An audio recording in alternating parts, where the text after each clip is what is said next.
Hello everyone, welcome to ISPCS decode syllabus crack exam. आज हम cover कर रहे हैं फंगल डिजीजेस। ये टॉपिक यूपीएससी और यूपीपीसीएस के एमसीक्यूज में बार बार रिपीट होता है। तो चलिए बिना डिले किए टॉपिक को सिंप्लीफाइड और स्मार्ट वे में समझते हैं। फंजाई एक अलग किंगडम के लिविंग ऑर्गेनिज्म होते हैं। इसे किंगडम फंजाई कहते हैं। जब हम लिविंग बींग्स की दुनिया को समझने की कोशिश करते हैं तो हमें पता चलता है कि सभी ऑर्गेनिज्म को 5 अलग अलग किंगडम्स में बांटा गया है, जैसे कि एनिमल्स, प्लांट्स, और उन्हीं में से है एक अलग और यूनिक सा ग्रुप जिसका नाम है फंजाई। फंजाई का वर्ल्ड काफ़ी स्पेशल है। ना ही ये प्लांट्स की तरह अपना खाना बनाते हैं, ना ही एनिमल्स की तरह ये एक्टिवली मूव करते हैं। ये अपनी एक अलग दुनिया में रहते हैं और इसी वजह से इनका एक अलग किंगडम बनाया गया है जिसे हम किंगडम फंजाई कहते हैं। अगर आप सोच रहे हो कि फंजाई का एग्जाम्पल क्या है, तो आपने अपने किचन में कभी ब्रेड पर सफ़ेद या ग्रीन सी लेयर देखी होगी। उसे हम लोग मोल्स या मोल्ड कहते हैं। आपने पिज़्ज़ा टॉपिंग में या अपनी मम्मी के हाथ की सब्जियों में मशरूम्स को खाया होगा, वो भी एक फंगस है। और जब आप ब्रेड को उठाते हो वो हल्का और फ्लफ़ी होता है, तो उसमें ईस्ट का मैजिक होता है और ईस्ट भी एक फंगस है। अब फंजाई के अगर हम सेल्स की बात करें तो ये यूकारियोटिक होते हैं, यानी कि फंजाई यूकारियोटिक ऑर्गेनिज्म है। इसका मतलब है कि इनके सेल के अंदर एक प्रॉपर न्यूक्लियस होता है जिसमें जेनेटिक मटेरियल सेफ होता है। ये फीचर ह्यूमंस और प्लांट्स दोनों में होते हैं, इसलिए फंजाई भी एडवांस ऑर्गेनिज्म होते हैं। पर फंजाई प्लांट्स जैसे नहीं होते। प्लांट के सेल वॉल में होता है सेल्यूलोस और फंजाई के सेल वॉल में होता है काइटिन। काइटिन एक स्ट्रॉन्ग फ्लेक्सिबल मटेरियल है जो बना होता है N-एस्टाइल ग्लूकोसेमाइन से। अब ये क्या होता है? N-एस्टाइल ग्लूकोसेमाइन एक सिंपल शुगर जैसा मॉलिक्यूल होता है जो फंजाई के सेल वॉल में होता है। कहाँ होता है? सेल वॉल में। ये मॉलिक्यूल ग्लूकोज की तरह होता है, लेकिन इसमें एक एक्स्ट्रा ग्रुप जुड़ जाता है जिसे एस्टाइल ग्रुप कहा जाता है, और इसी वजह से इसका नाम पड़ता है N-एस्टाइल ग्लूकोसेमाइन। जब कई ऐसे मॉलिक्यूल्स एक के बाद एक जुड़ते हैं तो ये मिलकर बनाते हैं काइटिन को, जो फंजाई के सेल वॉल और हाइफे को स्ट्रॉन्ग बनाता है। आप ऐसे समझ सकते हो कि जैसे छोटी छोटी ब्रिक्स यानी कि ईंटें एक लाइन में लगाकर एक मजबूत वॉल बनाती है, वैसे ही N-एस्टाइल ग्लूकोसेमाइन के मॉलिक्यूल्स मिलकर काइटिन बनाते हैं। ये काइटिन फंजाई को प्रोटेक्शन देता है और उनके स्ट्रक्चर को शेप और स्ट्रेंथ भी देता है, इसलिए ये मॉलिक्यूल फंजाई के लिए बहुत इंपॉर्टेंट होता है। सोचिए फंजाई के सेल्स भी कितने टफ और स्पेशल बनते हैं। अब चलिए बात करते हैं कि फंजाई ग्रो कैसे करते हैं। जब फंजाई डेवलप होते हैं तो वो पतली पतली ट्यूब्स की फॉर्म में ग्रो करते हैं और इन्हें हम कहते हैं हाइफे। इन हाइफे का एक नेटवर्क बन जाता है एकदम जाली जैसा, जिसका नाम होता है माइसीलियम। ये माइसीलियम फंजाई का रियल वर्किंग एरिया होता है जहाँ से वो न्यूट्रिएंट्स एब्जॉर्ब करता है। जैसे रूट्स का काम होता है वैसे ही फंजाई के लिए माइसीलियम का काम होता है। फंजाई का सबसे इंटरेस्टिंग पार्ट है इनका खाना खाने का तरीका। प्लांट्स सनलाइट से खाना बनाते हैं, लेकिन फंजाई खुद से कुछ प्रिपेयर नहीं करते। वो हमेशा बाहर से खाना लेते हैं और इसीलिए हम इन्हें क्या बुलाते हैं? हीट्रोट्रॉप्स बुलाते हैं। और ये हीट्रोट्रॉप्स 2 तरह के होते हैं, एक पैरासाइटिक और दूसरा होता है सेप्रोट्रॉप्स। तो पहले सेप्रोट्रॉप्स की बात कर लेते हैं। ये फंजाई सड़ी गली डेड चीज़ों जैसे डेड लीव्स, डेड इंसेक्ट्स या सड़ा हुआ फूड को तोड़कर अपना न्यूट्रिशन लेते हैं। ये नेचर के क्लीनर्स होते हैं। डेड थिंग्स को तोड़ के सॉइल में मिनरल्स वापस लाते हैं। Isn't that amazing? दूसरा टाइप है पैरासाइटिक फंजाई। ये किसी लिविंग ऑर्गेनिज्म के ऊपर या अंदर रहते हैं और उससे न्यूट्रिएंट्स चुराकर जीवित रहते हैं। कभी रिंगवॉर्म या डैंड्रफ हुआ होगा, वो भी फंजाई की वजह से होता है। फंजाई के कुछ टाइप होते हैं जो ह्यूमंस को इन्फेक्ट भी कर सकते हैं। अगर हम फंजाई की बात करें तो इनका ह्यूमन से काफ़ी क्लोज रिलेशन होता है। कुछ हमारे लिए यूज़फुल होते हैं और कुछ हमारे लिए हार्मफुल होते हैं। फंजाई की दुनिया सिर्फ हार्म ही नहीं देती, इनका पॉजिटिव साइड भी काफ़ी स्ट्रॉन्ग होता है। आप जो ब्रेड खाते हो उसमें ईस्ट होता है, वो एक फंगस है जो डो को राइज करता है। आपने कभी पेनिसिलिन का नाम सुना होगा? ये एक पावरफुल एंटीबायोटिक है और बनाता क्या है? एक फंगस पेनिसिलियम। और हाँ, मशरूम्स जो खाने में यूज़ होते हैं वो भी फंजाई का गिफ्ट है। इसीलिए फंजाई एक ऐसे ऑर्गेनिज्म है जो एक तरफ नेचर की सफाई भी करते हैं, खाने का टेस्ट भी बढ़ाते हैं और मेडिसिन भी देते हैं, लेकिन सही हैंडलिंग ना हो तो बीमारी भी फैला सकते हैं। और अगर आपको फंजाई में रुचि हो जाए तो आप उसकी स्टडी भी कर सकते हो। फंजाई के साइंस को कहते हैं माइकोलॉजी, और जो इसको पढ़ते हैं उनको बोलते हैं माइकोलॉजिस्ट। अगर हम एक बार शॉर्ट में देखें तो फंजाई लिविंग थिंग्स का एक अलग किंगडम है। इसके एग्जाम्पल्स होते हैं ईस्ट, मोल्ड, मशरूम्स। इसके सेल्स यूकारियोटिक होते हैं जिनमें काइटिन होता है, सेल्यूलोज नहीं होता, वो प्लांट्स में होता है। ये कैसे ग्रो करते हैं? पहले हाइफे होते हैं, फिर ये माइसीलियम बनते हैं, और ये ऐसे ही इंपॉर्टेंट होते हैं जैसे प्लांट्स के लिए रूट्स इंपॉर्टेंट होती हैं। न्यूट्रिशन लेते हैं। उनके न्यूट्रिशन लेने की तरीके की वजह से इन्हें हीटेरोट्रॉप्स बुलाया जाता है, जिसके दो टाइप्स होते हैं, सेप्रोट्रॉप जो कि डेड थिंग्स से लेते हैं और पैरासाइट जो लिविंग थिंग्स से लेते हैं। ये यूज़फुल और हार्मफुल दोनों होते हैं। यूज़फुल जैसे कि ब्रेड में ईस्ट, एंटीबायोटिक्स में पेनिसिलिन और फूड में मशरूम्स। हार्मफुल जैसे कि स्किन इन्फेक्शंस, फूड स्पॉइलेज, और इनकी स्टडी को कहा जाता है माइकोलॉजी। अब यहाँ पे हमारे पास कुछ फंगल इन्फेक्शंस दिए गए हैं। पहला फंगल इन्फेक्शन है हमारा एफ्लाटॉक्सिन। अगर हम एफ्लाटॉक्सिन की बात करें तो कुछ फंजाई यानी कि फंगल ऑर्गेनिज्म ऐसे होते हैं जो जहरीला केमिकल प्रोड्यूस करते हैं, और इन पॉइजनस केमिकल्स को कहा जाता है एफ्लाटॉक्सिन्स। ये एफ्लाटॉक्सिन एक तरह के टॉक्सिन्स यानी कि पॉइजन होते हैं जो कुछ स्पेशल फंजाई बनाते हैं। ये फंजाई ज़मीन में या फसलों के ऊपर यानी कि क्रॉप्स के ऊपर ग्रो कर लेते हैं। इन्हें गर्म और ह्यूमिड यानी कि जहाँ पे नमी और मॉइस्चर होता है उन जगहों पर होती है, जैसे इंडिया के काफ़ी पार्ट्स में होता है। सबसे ज़्यादा एफ्लाटॉक्सिन बनाने वाले फंजाई दो टाइप्स के हैं। पहला है एस्परगिलस फ्लेवस, दूसरा है एस्परगिलस पैरासाइटिकस। ये फंजाई खासकर खेती यानी कि क्रॉप्स वाली यानी एग्रीकल्चर वाली फसलों में होती हैं, जैसे कि मेज़, मक्का, पीनट्स, मूंगफली, कॉटन सीड्स यानी कि कपास के बीज, और ट्री नट्स यानी कि ड्राई फ्रूट जैसे ट्री नट्स पर ग्रो करते हैं। ये कंटामिनेशन यानी फंगस लगना 3 स्टेजेस में हो सकता है। पहला है एट द फील्ड लेवल यानी कि जब सब फसल खेत में हो, दूसरा है हार्वेस्ट टाइम यानी कि जब फसल काट रहे होते हैं, तीसरा है स्टोरेज यानी कि जब हम उसे स्टोर कर रहे हैं। इसका मतलब ये है कि अगर एनवायरनमेंट में ज़्यादा गर्मी और नमी यानी कि मॉइस्चर हो तो फंजाई आसानी से इन क्रॉप्स को इन्फेक्ट कर सकते हैं, और फिर वही क्रॉप्स एफ्लाटॉक्सिन से भर जाते हैं, जो हमारे यानी कि ह्यूमंस के लिए बहुत डेंजरस हो सकता है। ये कितने डेंजरस हो सकते हैं? ये एक नेचुरल कार्सिनोजेन होता है। कार्सिनोजेन क्या होता है? इसका मतलब ये होता है ये वो सब्सटेंसेस होते हैं जो कैंसर बनाने का रिस्क बढ़ाते हैं। एफ्लाटॉक्सिन जब इंसान की यानी कि ह्यूमंस की बॉडी में चला जाता है, जैसे कंटामिनेटेड फूड के थ्रू, तो ये सेल्स डीएनए को डैमेज करते हैं। डीएनए क्या होता है? हर सेल के अंदर होता है डीएनए, और ये ही बॉडी को बताता है कि आपको कैसे काम करना है। जब डीएनए बार बार डैमेज होता है और अगर बॉडी उस रिपेयर नहीं कर पाए उसको, तो सेल्स में काफ़ी गलत चेंजेस यानी कि म्यूटेशंस होने लगते हैं, और यही म्यूटेशंस अगर लंबे समय तक होने लगे तो कैंसर तक हो सकता है। स्पेशली हमारा लिवर कैंसर हो सकता है, क्योंकि एफ्लाटॉक्सिन ज़्यादातर जो है लिवर को इफ़ेक्ट करता है। अगर हम इसे एक सिंपल एग्जांपल से समझें तो सोचो आपके घर के किचन में एक मूंगफली का डिब्बा रखा है, गर्मी और नमी के एनवायरनमेंट में यानी कि मॉइस्चर का एनवायरनमेंट है, और अगर उसमें एस्परगिलस फंगस लग जाए तो वो एफ्लाटॉक्सिन प्रोड्यूस करेगा। आप उसे खा लें बिना देखे तो वो स्लो पॉइजन की तरह काम करेगा और आपको लिवर कैंसर का रिस्क बढ़ा सकता है, स्पेशली अगर आप कंटामिनेटेड चीज़ें बार बार कंज्यूम करते हो। अगर हम इसकी समरी देखें शॉर्ट में कि एफ्लाटॉक्सिन क्या होते हैं, ये फंजाई से बनने वाले पॉइजनस केमिकल्स होते हैं। कौन सी फंजाई इनको बनाती है? Aspergillus flavus and parasiticus. कहाँ पे ये ग्रो करते हैं? ये मेज़ में, पीनट्स, कॉटन सीड्स और ड्राई फ्रूट्स में। ये कब कंटामिनेशन होता है? फील्ड, हार्वेस्ट या स्टोरेज के टाइम पर। ये क्या हार्म करता है? ये डीएनए डैमेज कर सकता है, म्यूटेशन कर सकता है और लिवर कैंसर का रिस्क बढ़ा सकता है। ये कैसे काम करता है? सेल के डीएनए को ये बार बार डैमेज करता है, जिससे कैंसर हो सकता है। अब हमारा नेक्स्ट आता है एस्परगिलोसिस। अब ये हमारा एस्परगिलोसिस क्या है? ये भी एक इन्फेक्शन ही है ऑब्वियसली। एस्परगिलोसिस एक डिज़ीज़ का नाम है जो फंजाई के इन्फेक्शन की वजह से होती है, और ये इन्फेक्शन होता है एक स्पेशल ग्रुप के फंजाई से जिसका नाम होता है एस्परगिलस। अब ये एस्परगिलस होता क्या है? एस्परगिलस एक कॉमन फंजाई है, फंगस है जो हवा में रहता है। इसका मतलब है कि हम रोज़ाना इसके स्पोर्स को यानी कि इसके छोटे बीज जैसा जो पार्ट है उसको इनहेल करते हैं, यानी ये सांस के साथ अंदर चला जाता है। क्योंकि काफ़ी छोटा होता है तो ये अंदर चला जाता है, लेकिन हर किसी को एस्परगिलोसिस नहीं होता। तो किसको होगा?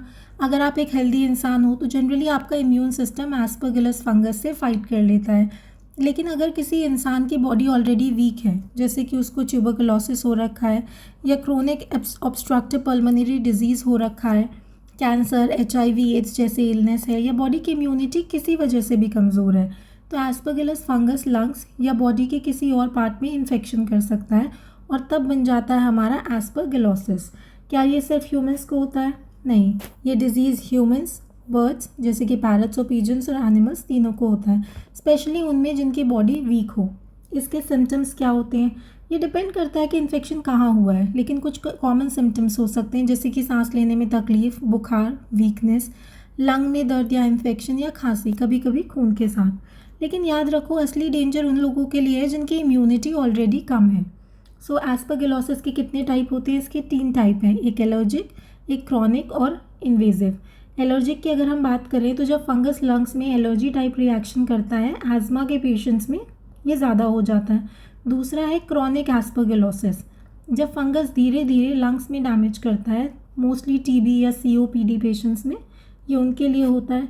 और इन्वेजिव एस्परगिलोसिस सबसे डेंजरस टाइप होता है, जब फंगस ब्लड स्ट्रीम या ऑर्गन्स तक चला जाता है और ये काफ़ी लाइफ थ्रेटनिंग हो सकता है। सोचिए कि एस्परगिलस एक छोटी सी हवा में उड़ती कोई इनविजिबल फंगस है।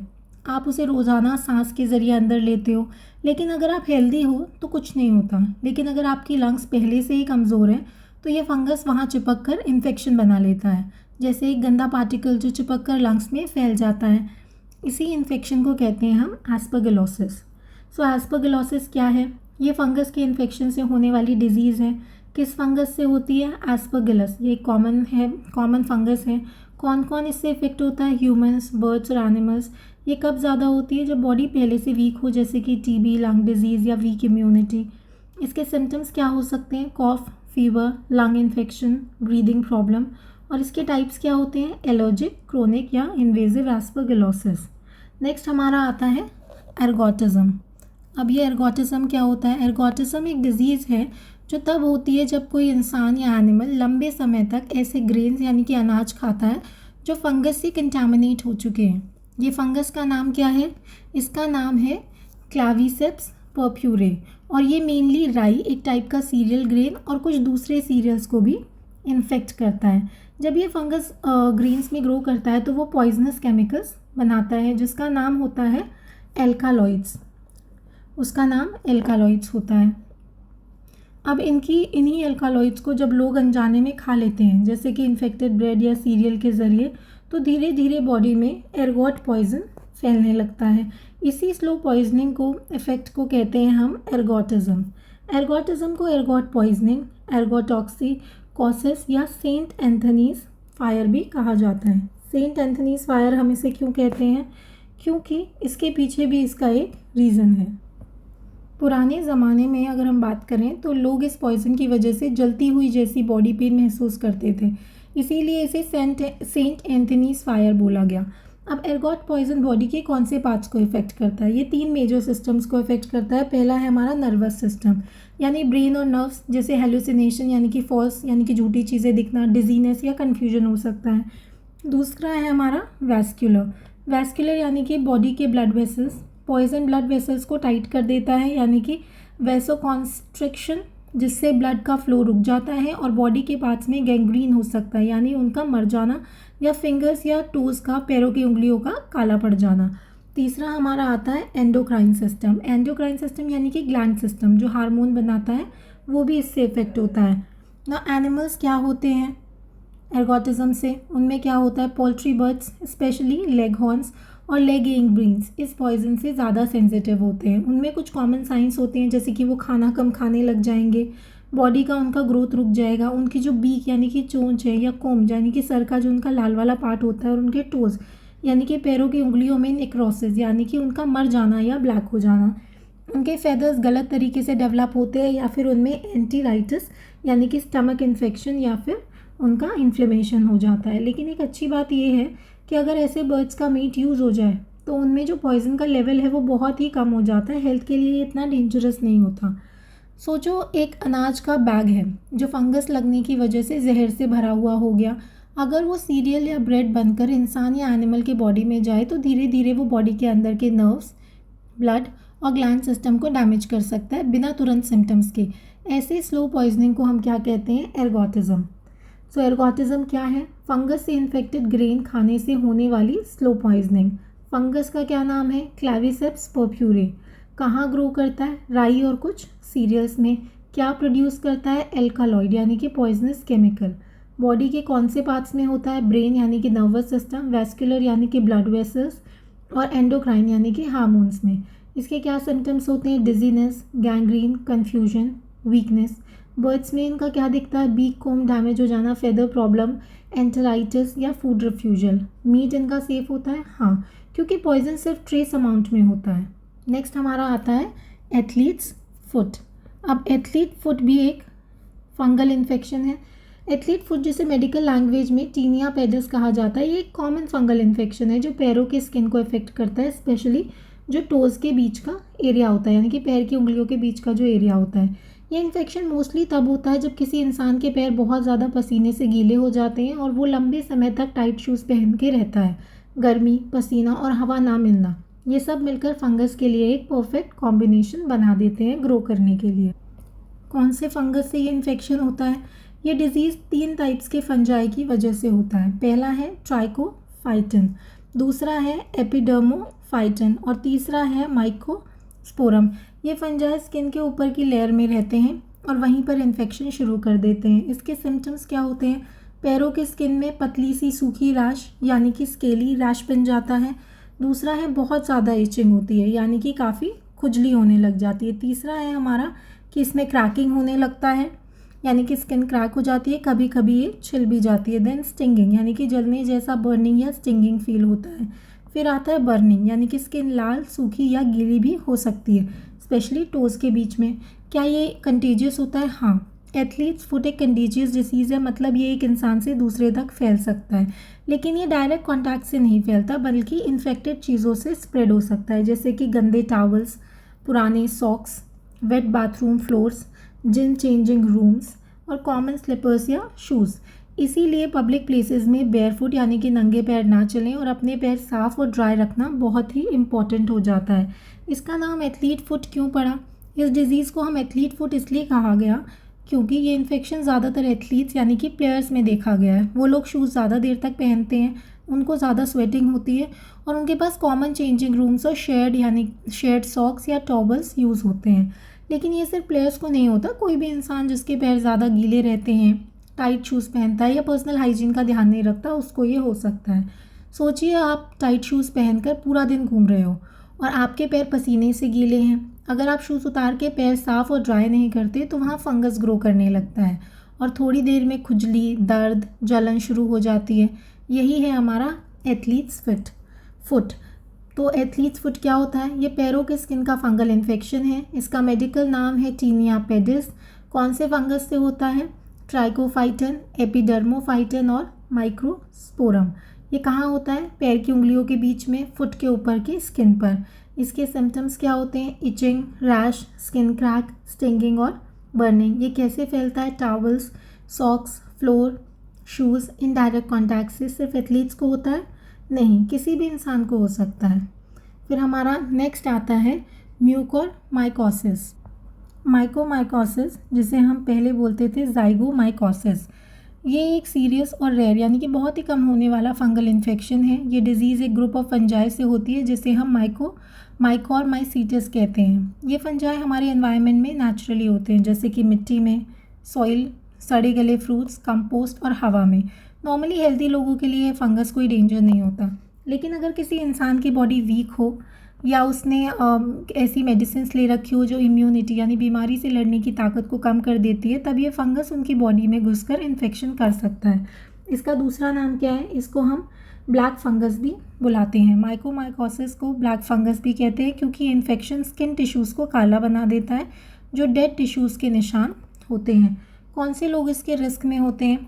Diabetes patient, specially uncontrolled sugar वाले। दूसरा कैंसर, HIV या ट्रांसप्लांट पेशेंट्स वाले, या कोविड-19 के बाद स्टीरॉइड्स वाले patient, organ transplant recipient, long ICU stay या ऑक्सीजन थेरेपी लेने वाले पेशेंट्स। ये सब लोग माइकोरमाइकोसिस के लिए ज़्यादा वल्नरेबल होते हैं। इसके सिम्टम्स क्या होते हैं? अगर हम सिम्टम्स की बात करें तो इस बात पर डिपेंड करता है कि फंगस किस बॉडी पार्ट को इन्फेक्ट करता है, लेकिन सबसे कॉमन होती है राइनो ऑर्बिटल सेरिब्रल माइकोमाइकोसिस, जो नाक, आँख और ब्रेन को इफेक्ट करती है। इसके कॉमन सिम्टम्स होते हैं नाक से पानी या ब्लैक डिस्चार्ज, चेहरे की एक साइड पर सूजन और दर्द, आँख में सूजन यानी कि बल्जिंग या आँख का हिल जाना यानी कि डिस्प्लेसमेंट, ब्लर्ड विजन, धीरे धीरे दिखना बंद हो जाना, हेडेक यानी कि सर का दर्द, बुखार यानी कि फीवर, स्किन या टिश्यूज़ का मर जाना जिसे नेक्रोसिस कहते हैं, अगर ये इन्फेक्शन बॉडी के लंग्स, पेट यानी कि स्टमक या इंटेस्टाइन या स्किन में होता है तो उस जगह के हिसाब से सिम्टम्स बदलते हैं, जैसे खांसी, पेट दर्द या स्किन वुंड्स। अगर सोचो किसी की बॉडी ऑलरेडी वीक है और एनवायरनमेंट से एक इनविजिबल फंगस उसके नाक के अंदर चला गया। ये फंगस वहाँ चिपक के ग्रो करने लगा और धीरे धीरे टिश्यूज़ को काटने यानी कि डिस्ट्रॉय करने लगता है, जैसे एक साइलेंट एनिमी। अगर इसे तुरंत डिटेक्ट ना किया जाए तो आँख, ब्रेन या लंग तक पहुंचकर लाइफ थ्रेटनिंग बन सकता है। सो ये कब ज़्यादा न्यूज़ में था? कोविड-19 के बाद जब लोग स्टीरॉइड्स और ऑक्सीजन थेरेपी ले रहे थे तब इंडिया में माइकोसिस के बहुत केसेस सामने आए, इसलिए इसे कोविड एसोसिएटेड फंगल इन्फेक्शन भी कहा जाने लगा। अगर इसे हम एक बार शॉर्ट में देखें तो माइकोसिस क्या है? सीरियस और रेयर फंगल इन्फेक्शन है। किस फंगस से होता है? माइकोरमाइसीटस जो एनवायरनमेंट में होते हैं। इसका दूसरा नाम है ब्लैक फंगस। कौन रिस्क है? Diabetes, cancer, Covid recovery, transplant, steroids लेने वाले। कौन से पार्ट्स अफेक्ट होते हैं? नाक, आँख, ब्रेन, लंग्स, पेट, स्किन। सिम्टम्स क्या है? नाक से पानी आना, फेशियल पेन, फेशियल स्वेलिंग, आँख से दिखना बंद होना, हेडेक, टिश्यू और डेथ। नेक्स्ट हमारा क्या आता है? नेक्स्ट इसमें हमारे कुछ बॉक्सेस दिए हुए हैं। अगर हम फंगल इन्फेक्शंस और टॉक्सिक मशरूम्स की बात करें तो फंजाई सिर्फ फूड स्पॉइलेज या एलर्जीज़ नहीं करते, कुछ फंजाई डायरेक्टली डिजीज़ेस भी कॉज करते हैं। ऐसे डिजीज़ेस को बोलते हैं हम फंगल बोर्न डिजीज़ेस। चलिए कुछ कॉमन फंगल बोर्न डिजीज़ेस देखते हैं, सिंपल वे में समझने की कोशिश करते हैं। पहला हमारा आता है डर्मेटाइटिस। ये इसमें डिटेल में नहीं दिया है बट मैं आपको बता रही हूँ तो आप थोड़ा सा सुन लो। डर्मेटाइटिस एक कंडीशन होती है जिसमें स्किन रेड, इची और इन्फ्लेम्ड यानी कि सूजी हुई हो जाती है। फंगल डर्मेटाइटिस का मतलब होता है फंगस की वजह से स्किन इन्फेक्शन होना। इसके सिम्टम्स होते हैं rashes, itching, burning sensation, skin peeling और फ्लेकिंग यानी कि छिलने जैसा। ये डिजीज़ तब होती है जब स्किन मॉइस्ट और वार्म रहती है, जैसे अंडर आर्म्स, ग्रोइन या फीट। नेक्स्ट है हमारा बालनेस यानी कि फंगल हेयर लॉस।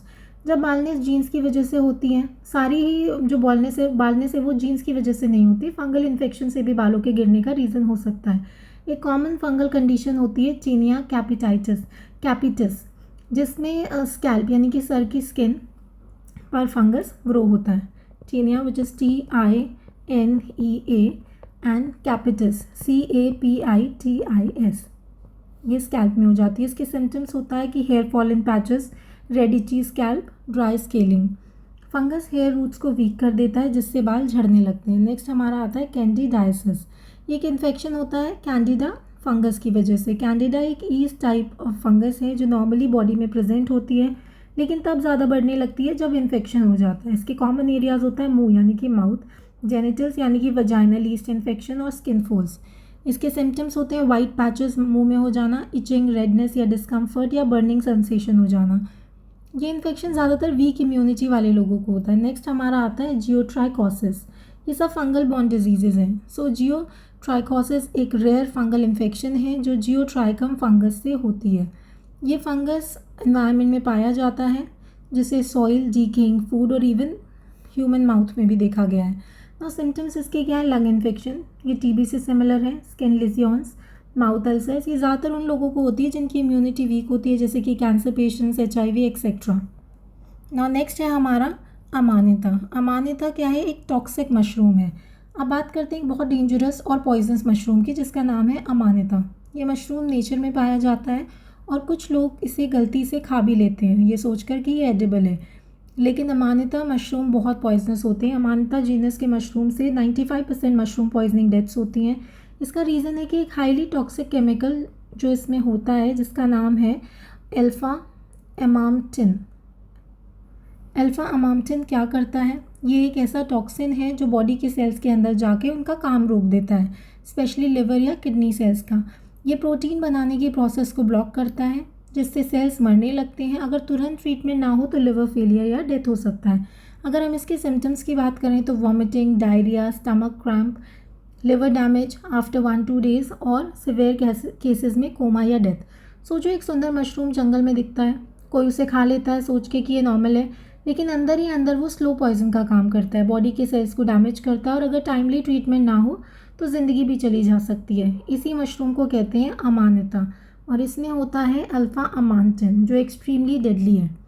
सो अगर हम समरी देखें तो डर्माटाइटिस क्या है, फंगस की वजह से होने वाला स्किन रैश या सूजन। बाल्डनेस ऑब्वियसली स्कैल्प इन्फेक्शन या पैची हेयर लॉस। फिर आता है कैंडिडाइसिस, कैंडिडा फंगस से होने वाली माउथ, स्किन या जेनिटल इन्फेक्शन। जियोट्राइकोसिस, जियोट्राइकोसिस एक रेयर फंगल इन्फेक्शन है जो जियोट्राइकम की वजह से होता है, जो कि लंग और स्किन को इफेक्ट करता है। फिर आता है अमानिता, अमानिता हाईली पॉइजनस मशरूम है, 95% मशरूम डेथ इससे हो रही है। और अल्फा अमांटन, ये क्या होता है, ये अमानिटा का एक टॉक्सिक केमिकल है जिससे लिवर फेलियर कॉज होता है। सो ये था फंगल इन्फेक्शंस का शॉर्ट और smart revision, useful for UPSC and UPPCS and one liner based MCQs. ऐसे ही कंसेप्चुअल एग्जाम टारगेटेड कंटेंट के लिए चैनल को सब्सक्राइब करो और वीडियो को लाइक शेयर करना मत भूलना। IAS-PCS डिकोडेड पर मिलता है अगले टॉपिक के साथ। Till then keep revising, keep cracking. Thank you.